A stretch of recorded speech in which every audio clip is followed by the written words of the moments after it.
Bonjour à toutes et à tous, merci de suivre les rendez-vous RTL Info, une édition spéciale comme vous l'imaginez consacrée à l'offensive neigeuse qui s'abat sur tout le pays depuis quelques heures maintenant. Ce midi avec toutes les équipes RTL Info mobilisées ainsi qu'avec nos invités, nous allons suivre les prévisions météo, nous allons évoquer aussi les conséquences de la neige, notamment en ce qui concerne les conditions de circulation avec nos équipes et nos invités. Direction pour commencer la Botte du Hainaut, il a neigé à Chimay en début de matinée. À cela s'ajoutait de la pluie. Heureusement, les épandeuses avaient anticipé le travail. Du côté de Chimay, 40 ouvriers communaux étaient mobilisés dès tôt ce matin pour traiter 500 km de voirie. C'est un reportage d'Aurélien Thon et Amélie Bailly. 7h20, les premiers flocons sur Chimay et déjà 2 heures d'épandage. Pour Michael et son coéquipier, un pressalage bien nécessaire. Ça commence à tomber, oui, ça commence à tenir au sol. Oui, là c'est rendement. Il faut que les automobilistes arrivent en sécurité à leur travail. C'est la mission de 40 ouvriers. Il faut couvrir Chimay et ses 13 villages. Direction Riez, le point culminant de la Botte du Hainaut. Voilà, ici on attaque une descente un petit peu problématique. On va mettre un petit peu plus de sel pour que les automobilistes ne soient pas piégés. Le tour est long. Il faut aller jusqu'à la frontière française. En chemin, l'équipe vérifie l'état de la route et donne le signal. Les gens ne voient pas que ça glisse. Et nous, on le voit, donc on prévient un petit peu avant, quoi. En tous, il y a entre 400 et 500 km sur toute l'entité et qu'on a 5 équipes à tourner dans tout Chimay. Entre les flocons, la pluie, elle tombe sur sol gelé et verglas. Un danger même pour les pendeuses. Il y a des endroits critiques dans les descentes. Avec un 30 tonnes, il faut être délicat. Il y a 6 roues au sol, ça glisse beaucoup. Retour au service travaux, le QG. La tournée est finie. Le secteur Liège et Caillère, impeccable, tout fait. Points critiques sont faits aussi les carrefours et les côtes. Et ça fond pas mal. Les stocks aussi fondent. Chimay attend une livraison depuis hier. 60 tonnes de sel. Mais le fournisseur n'est toujours pas arrivé. Ils ne sont toujours pas là. Nous avons peur qu'avec des conditions dans les autres villages, ils ne viennent pas jusqu'ici en fait. Donc ça, ce serait vraiment la tuile. On se dépannera via les collègues. Autrement dit, les communes voisines. Bilan de la matinée, 1 500 € de sel épandu et beaucoup de travail. Beaucoup d'équipes qui sont mobilisées, c'est plus ou moins 15 tonnes de sel qui sont déployées sur les routes. Évidemment, la quantité de neige n'est pas celle qui avait été annoncée, mais le travail doit être effectué de toute façon. La neige devrait faire un deuxième passage cet après-midi. Les épandeuses prendront son rythme. Et les transports en commun s'adaptent aux conditions météo, évidemment, puisque la neige a eu un impact sur le fonctionnement notamment des techs. Gauthier Falk est à Flawin pour RTL Info. Gauthier, quelles sont les perturbations à l'heure actuelle ? Eh bien, la situation est particulièrement problématique en province de Luxembourg où la pluie verglaçante impacte les bus pour ces transports de parfois 19 tonnes. C'est tout simplement parfois trop dangereux de rouler dans la province. Il n'y a donc aucun bus qui roule pour l'instant. Pour les autres provinces, le plan intempéries a été activé par le TEC. Des contrôleurs circulent donc en voiture sur les lignes pour vérifier si les trajets permettent encore le passage de bus. Si ce n'est pas le cas, des déviations sont mises en place et dans les cas les plus problématiques, des trajets sont annulés. Pour l'instant, le TEC nous indique qu'il y a 2 déviations dans le Brabant wallon, 7 dans le Hainaut. En province de Namur, 2 lignes sont arrêtées et 5 sont déviées, dont celle où on se trouve maintenant à Flawin. Dans la province de Liège, pour l'instant, tout roule normalement, mais la situation risque d'évoluer cet après-midi car les quantités de neige seront plus importantes. Cela veut donc dire que des personnes qui ont pu prendre le bus sans problème ce matin auront peut-être plus de soucis pour rentrer chez elles ce soir. Pour les trains, par contre, la neige ne pose actuellement pas de problème. Infrabel nous indique que tant que la neige ne dépasse pas la hauteur des rails, c'est-à-dire 15 cm, il n'y aura pas d'impact sur les trains. Quelques lignes ont été supprimées, mais par précaution et parce que ce sont des lignes peu fréquentées. Merci beaucoup Gauthier Falk. Voilà pour la situation au niveau des transports en commun. La situation est particulière en province de Luxembourg puisque ce n'est pas de la neige qui est tombée mais bien de la pluie verglaçante, ce qui a rendu les conditions de circulation difficiles, voire dangereuses. Là, le Grand-Duché de Luxembourg a même décidé à un moment donné de fermer sa frontière aux camions en provenance de Belgique. Nous allons à Sterpenich rejoindre Christophe Clément à la frontière avec le Luxembourg justement. Est-elle toujours fermée aux camions venant de la Belgique?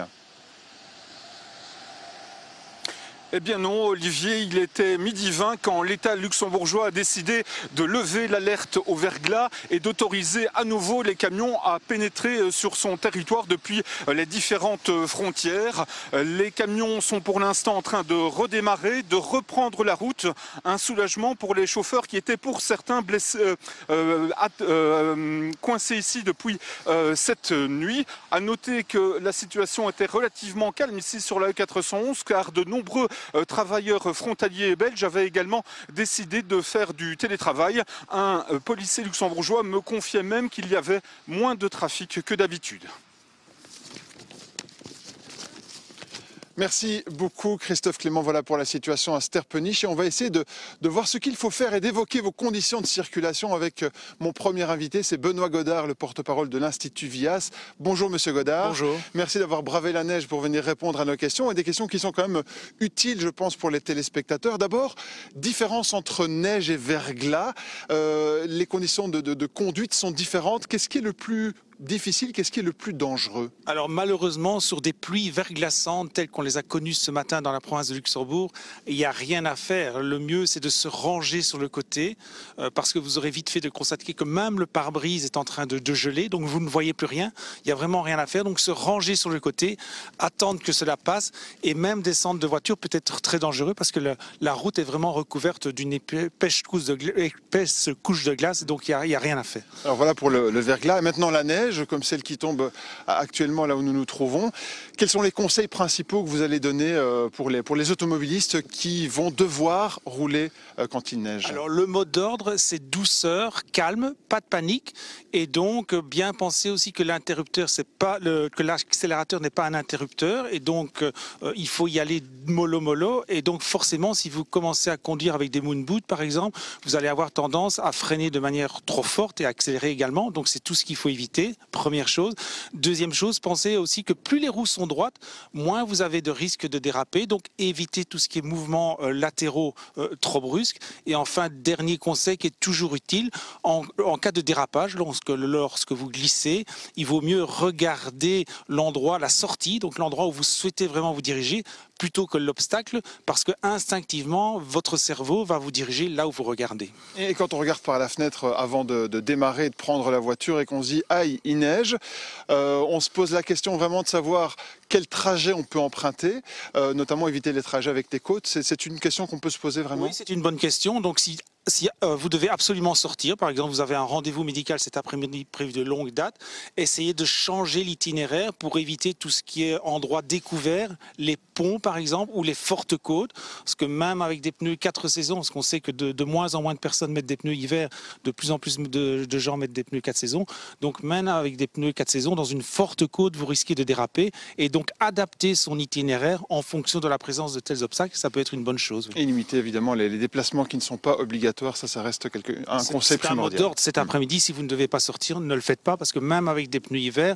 on ne sait pas ce qu'il y a en dessous de la neige, il peut y avoir une plaque de verglas, et donc mieux vous restez bien au chaud cet après-midi. Merci pour tous ces conseils, Monsieur Godard de l'Institut Vias. Malgré les conditions météo compliquées, mais certains travailleurs n'ont pas le choix. Ils doivent prendre leur voiture, ils doivent aussi sortir pour effectuer leurs tâches, et parfois pour des questions de santé. Nous avons suivi avec nos équipes à Charleroi plusieurs personnes obligées de travailler malgré le froid. Elle s'adapte. C'est un reportage de Justine Roldan-Pérez et Gaëtan Zanqueta. On n'a pas le choix et en plus on a un timing à respecter. Et voilà, donc on prend son courage à deux mains et on essaye de ne pas se planter. Cette infirmière à domicile n'a d'autre choix que d'affronter la neige pour aller voir ses patients. Ici, ce matin, quand je suis arrivée vers 6h15, elle était complètement impraticable. C'était vraiment verglacé. Une route qu'Ornella emprunte 4 fois par jour pour aller chez sa patiente, Teresa. Donc madame déjà est diabétique. Madame est à risque d'AVC. Il y a la préparation de médicaments, plus lui donner ses médicaments. Donc il y a le semainier, lui donner chaque jour ses insulines. Et il y a 2-3 ans ici, j'ai fait un cancer. Donc j'ai besoin qu'on s'occupe beaucoup de moi. Et elle est là. Et elle est là, présente, toujours prête à faire feu. Les déménageurs sont également sur le terrain. Impossible de changer le planning. Les clients ont tout organisé bien à l'avance.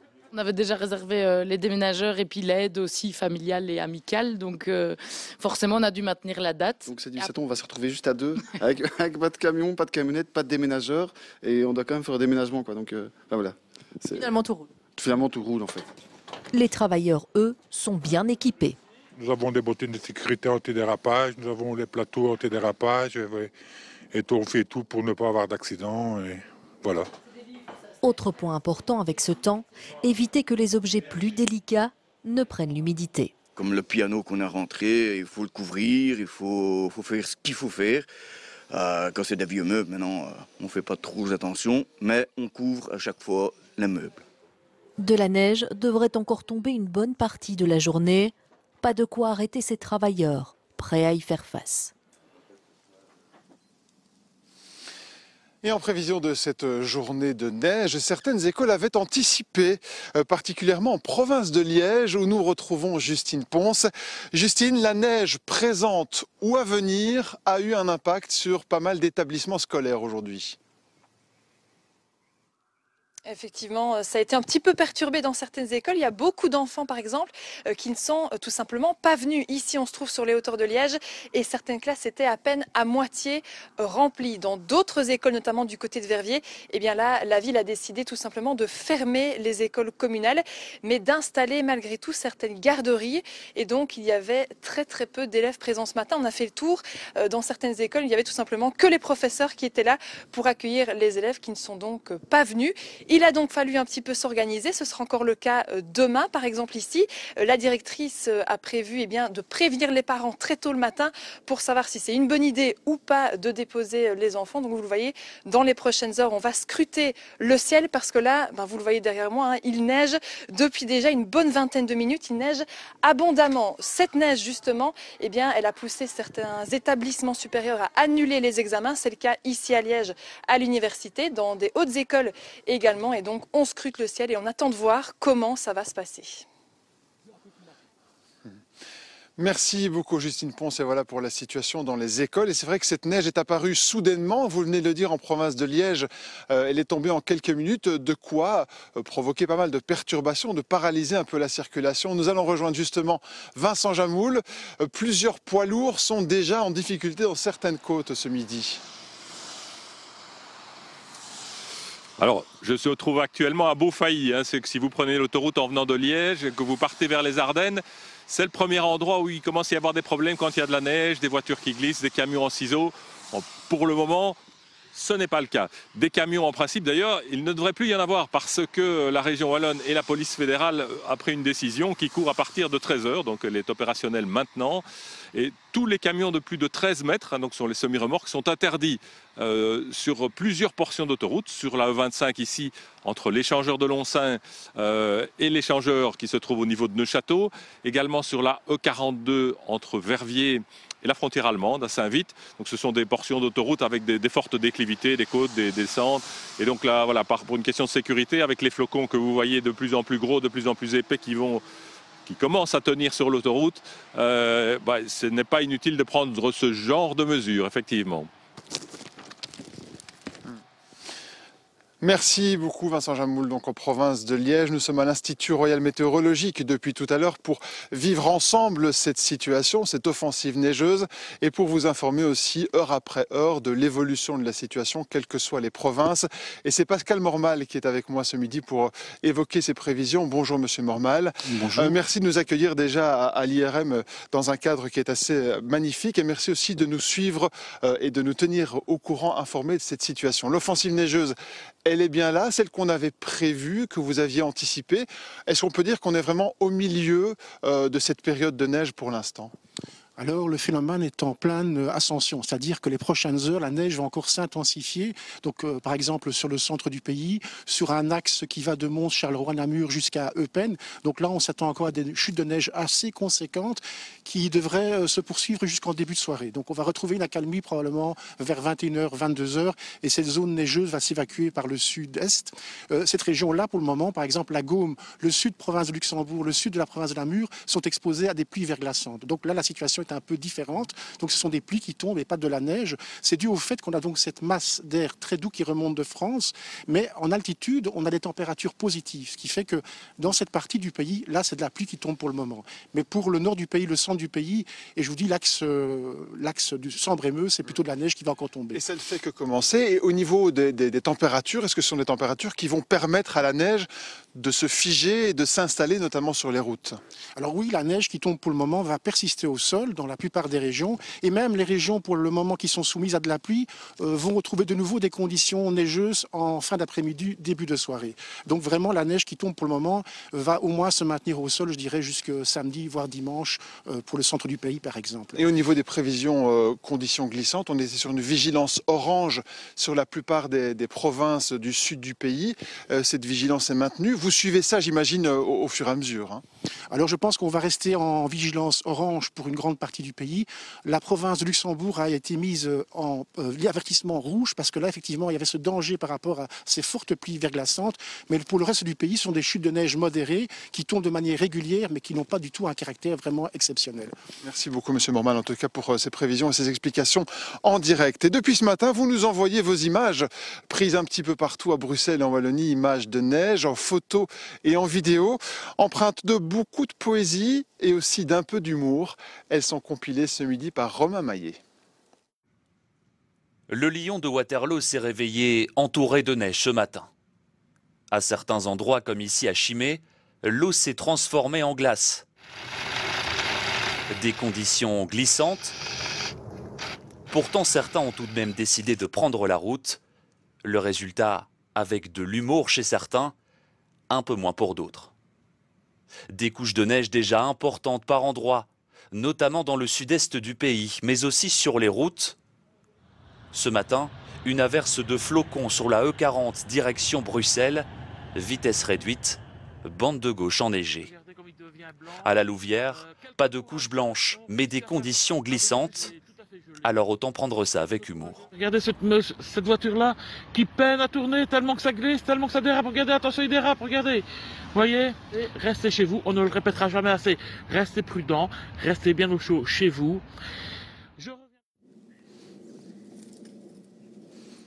Et voilà ce que nous pouvions dire justement sur la situation météo dans le pays. Les prévisions sont bien sûr actualisées minute par minute sur notre site et sur notre application RTL Info avec notre direct neige qui vous informe de l'évolution de la situation dans toutes les régions. On retrouve Simon François en plateau pour le RTL Info et la suite de l'actualité. Merci Olivier. Et l'actualité de ce mercredi, ce sont aussi les suites de notre émission événement 6 présidents face aux Belges. Les leaders des principales formations politiques francophones ont lancé la campagne électorale hier soir sur RTL. Que doit-on retenir des échanges? On voit cela avec Chantal Monet. Les 6 autour de la même table, une première depuis des mois. L'occasion de constater que les meilleurs ennemis restent les meilleurs ennemis. Je savais avant de venir ici que je ne serais pas d'accord avec M. Boucher, c'est pas étonnant. Mais j'espérais quand même de votre part un minimum d'honnêteté intellectuelle. Et l'honnêteté intellectuelle, si je peux parler... Georges-Louis Boucher, bien seul sur le volet sécuritaire. Quand des policiers arrêtent 10 fois la même personne, parce que Écolo et PS au sein de ce gouvernement, par exemple, s'opposent au renforcement de règles pénales. Sous le gouvernement MRNVA, on a économisé tellement dans la police et la justice qu'on a perdu 1800 postes de policiers. C'est vrai. C'est sous le gouvernement de Charles Michel qu'il y a eu une restriction à l'engagement dans les académies de police. Et donc aujourd'hui, on en fait les frais. D'abord, c'est vrai, désolé M. Boucher, c'est bien le gouvernement MRNVA qui a désinvesti dans la police et la justice. Vous avez commencé à rectifier le tir après les attentats. Autre préoccupation majeure, le pouvoir d'achat et une fracture sans surprise, gauche-droite. Il y a 3 ou 4 partis qui disent qu'il faut augmenter le salaire net en diminuant les impôts pour les bas et moyens salaires. Et puis il y a un parti, le MR, qui dit non, non, non. Ce qu'ils ont oublié de vous dire, en fait, c'est que les 50 nuances de gauche, en fait, ce qu'ils font, c'est qu'ils vous donnent de la main droite un peu d'argent, mais ils vous le reprenne de la main gauche. Ce parti s'oppose à toutes les réformes sur le travail. On demande une toute petite contribution de 0,5% à 2% de personnes qui ont des millions. Ça nous permettra justement de contribuer à plus de solidarité pour les bas et moyens salaires. Merci Raja Mawan. Maxime Prévost pour les engagés. Je pense qu'il faut aujourd'hui être clair, il n'y a plus rien qui justifie qu'un euro des revenus du travail soit taxé plus lourdement qu'un euro du revenu du capital. Il faut mettre un peu plus à contribution pas le patrimoine lui-même, mais les fruits du capital. Comment financer ça? Notamment en mettant fin à quelques séries de niches fiscales injustes, mais surtout en allant chercher l'argent dans la poche de la criminalité financière. C'est quand même fou ça, hein. Donc dans la Vivaldi, MR, PS et Écolo se sont tous mis d'accord pour bloquer les salaires des travailleurs. Okay. Et pour finir, cette question, avec qui gouverner après le 9 juin? Moi je veux une véritable rupture. Les gens veulent une rupture dans les politiques menées. Pour nous, c'est clair, pas l'extrême droite. Il y a des points communs avec le MR sur l'entreprise, avec Écolo sur la gouvernance, avec le PS sur le social. Le centre droit, on a vu ce que ça avait donné. C'est le gouvernement MR-NVA, c'est le gouvernement Michel qui a laissé de très très mauvais souvenirs chez les Wallons et les Bruxellois. Il faut tenter le centre droit. Je pense qu'on a tenté suffisamment longtemps la gauche. Et pour ça, j'ai une question à l'égard, par exemple, des engagés. Alors, avec le MR, oui, non? Je n'ai pas d'exclusif contre le MR. Pas de réponse des centristes courtisés par la gauche et la droite. Et juste après les débats, nos équipes ont demandé aux présidents de parti d'évaluer leurs prestations. Voici ce que vous n'avez pas vu hier soir. Un reportage depuis les coulisses, signé Céline Gransart, Héloïse Vinal et Marine Schinkel. À l'issue de l'émission, nous avons pris la température auprès des 6 présidents de parti. Première question. Quelle cote donnez-vous à votre prestation? Je vais dire 7,5 sur 10, parce que je pense avoir eu l'occasion d'exposer une série des priorités. J'irai un bon 8,5 sur 10. Je crois qu'on a défendu avec beaucoup de conviction notre programme du PTB. On va dire 7,5-8. Je pense que j'ai pu développer mes arguments. Les notes sont bonnes, voire excellentes, mais l'exercice du débat télévisé n'est pas toujours facile, même lorsque l'on est président de parti. Alors, quelles difficultés avez-vous rencontrées? Ce qui est parfois un peu compliqué, c'est quand certains vous interrompent tout le temps et que donc on n'arrive pas à pouvoir dérouler son argument. J'étais la seule femme autour du plateau et donc rien que pour ça, je trouve que c'est pas évident de se retrouver face à tous ces mecs qui jouent un peu les coqs et qui font les mâles dominants. Il y a évidemment ces éléments de caricature qui sont parfois utilisés par les uns ou les autres, qui font un peu dresser le poil. À la question, lequel de vos interlocuteurs vous a le plus impressionné? À droite comme à gauche, un nom est sur toutes les lèvres. Peut-être Raoul Debeau qui était extrêmement calme. À la fin, j'ai même dû lui donner raison, tellement il était calme et assez constructif finalement. Il suit sa ligne, il n'essaye jamais d'entrer dans l'interaction avec les autres. Bon, ça a des avantages, ça a aussi des inconvénients parce que ça freine le débat. Celui qui m'a le plus impressionné, c'est Raoul Debeau. Je trouve vraiment que c'est un très bon tribun, c'est-à-dire qu'il est très bon en débat, mais il ne prend toujours pas ses responsabilités. Voilà pour le bilan du premier rendez-vous de la campagne électorale. Dans l'actualité en bref, vaste coup de filet hier dans le milieu de la drogue. 45 perquisitions ont eu lieu à Bruxelles et Anvers. La police arrête 22 personnes, dont 3 policiers. Ils sont suspectés d'avoir voulu exporter de la cocaïne vers l'Angleterre à l'aide d'hélicoptères. L'an dernier, 116 tonnes de cocaïne ont été saisies au port d'Anvers. C'est un nouveau record. On en parle dans le RTL Info Signature. Ce soir, Christophe Deborsu et Luc Gilson reçoivent Ine van Wijmersch, la nouvelle commissaire nationale aux drogues. Ce sera sa première grande interview en direct à la télévision francophone. Bonne nouvelle, cette année, 8 entreprises sur 10 prévoient d'augmenter le salaire de leurs employés. C'est ce que révèle une étude d'un cabinet de conseil en ressources humaines. L'an dernier, seuls 57% des sociétés sondées prévoyaient d'augmenter leur masse salariale. Et puis dans l'actualité à l'étranger, en bref, la population chinoise est en baisse pour la 2e année consécutive.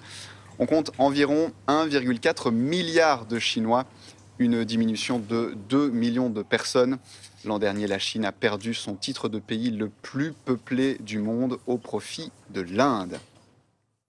RTL Sport, premier quart de finale de la Coupe de Belgique hier soir. Le club de Bruges s'impose 0-1 face à la Gantoise. Un but inscrit par Igor Thiago. En demi-finale, les Brugeois affronteront le vainqueur du derby bruxellois entre l'Union Saint-Gilloise et Anderlecht. Un match prévu ce soir qui est reporté au jeudi 25 janvier prochain en raison de la météo. La neige, on l'a dit, tombe depuis quelques heures sur le pays. Ce midi, nous vous avons détaillé la situation avec les différentes équipes d'RTL Info pour vous tenir informés au plus près de la situation région par région. Que se passe-t-il et quelles sont les prévisions? À quoi doit-on s'attendre? La réponse de Fanny Lin. La vague neigeuse touche le centre du pays et en partie une zone qui s'étend depuis la région de Mons vers les hauteurs de la province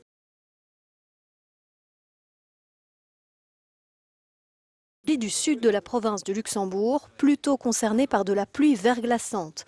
Dans les prochaines heures, elle sera remplacée par des pluies assez intenses, mais durant la nuit, avec le retour des températures plus fraîches, ces précipitations prendront également la forme de neige. Des chutes de neige qui seront légèrement moins importantes qu'annoncées, car il s'agit en partie de neige fondante. D'ici demain matin, on attend tout de même entre 5 et 10 cm sur les provinces du Hainaut, du Brabant wallon et à Bruxelles. Entre 5 et 10 cm aussi pour la province de Liège, voire 20 cm dans l'est de la province. Cette vague neigeuse évoluera progressivement jusqu'à demain midi, avant de quitter notre territoire vers les Pays-Bas et l'Allemagne.